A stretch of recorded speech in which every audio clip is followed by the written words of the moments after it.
Ujenzi wa bweni ni milioni 130 kwa mujibu wa makisio ya BOQ yaliyoandaliwa. Mfumo wa ujenzi.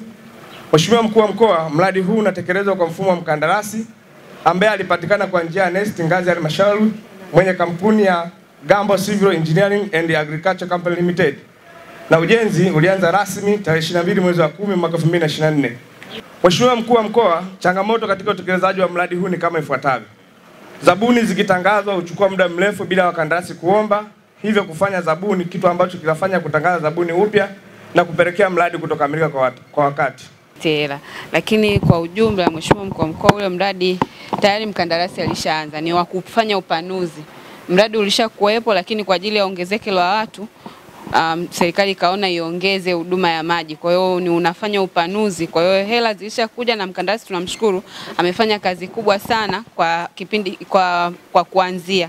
Kwa hiyo nadhani kwa certificate ambazo amesha raise tunasubiri serikali ishushe hela ili aweze kukamilisha mradi huo. Lakini jambo la pili ni kuhusiana na ile bweni. Ikifika tarehe 28 msiongeze tena muda mwingine. Kama mkandarasi atashindwa kutekeleza huo mradi, ikiwezekana afukuzwe tu, tuweke mtu mwingine. Kwa sababu kama toka mwaka 2024 mpaka mwaka 2025 na mkataba pengine ulikuwa muda wa miezi mitatu, lakini mpaka tangu mwaka 2024 mpaka mwaka 2025 hajakamilisha mradi. Mimi nadhani huruma ya mwisho sasa ndio umeitoa mkurugenzi. Maana yake ikifika tarehe 28 ni kufukuza tu mkandarasi aondoke, tujenge wenyewe hata kwa force account. Na mwanasheria nadhani yuko hapo. Mtaendelea kuratibu ile kuweza kuondoa huyu mtu. Kwa sababu hatuwezi tukakaa eti wanafunzi wanafika hapa tunasubiria bweni liweze kukamilika tangu mwaka 2024. Yaani kuna watu walianza kidato cha 5 na cha 6 mwaka 2024 na mwaka 2025 wapo, mwakani wanaondoka bweni bado halijakamilika, itakuwa sio sawa. Kwa hiyo msiongeze tena siku zingine za kukamilisha mradi huu, iwe mwisho. Yaani tarehe 28 yuko wapi mkandarasi?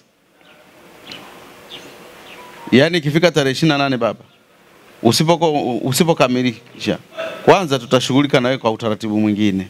Sitauweka wazi hapa.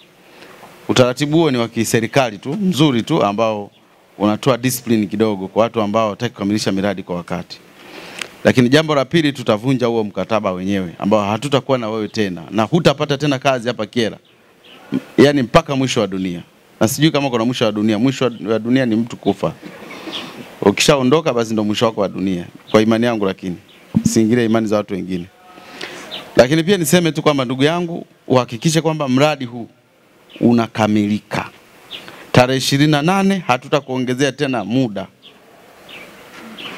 Mkuu wa chuo cha Kilimanjaro Institute of Technology and Management kilichopo Mwenge jijini Dar es Salaam na chenye thibati na usajili wa NACTVET number REG/ANE/029 anapenda kutangazia nafasi za masomo kwa ngazi ya diploma na certificate katika kozi za IT, Business Administration, Accountancy, Procurement and Supply, Front Office na Hotel Management. Chuo kimebobea katika ufundishaji kwa njia ya vitendo na kimeweza kutoa wanafunzi wenye weledi. Wengi wameajiriwa ama kujiajiri, na kwa wale ambao wameamua kuendelea na degree wameweza kujiunga na vyuo vikuu bora hapa nchini na nje ya nchi. Pia kuna ofa kozi fupi za computer application, graphics and design, video production pamoja na CCTV camera. Kwa maelezo zaidi piga simu namba 0717816034 au 0766348652. KITM, elimu na ujuzi kwa maendeleo ya uchumi.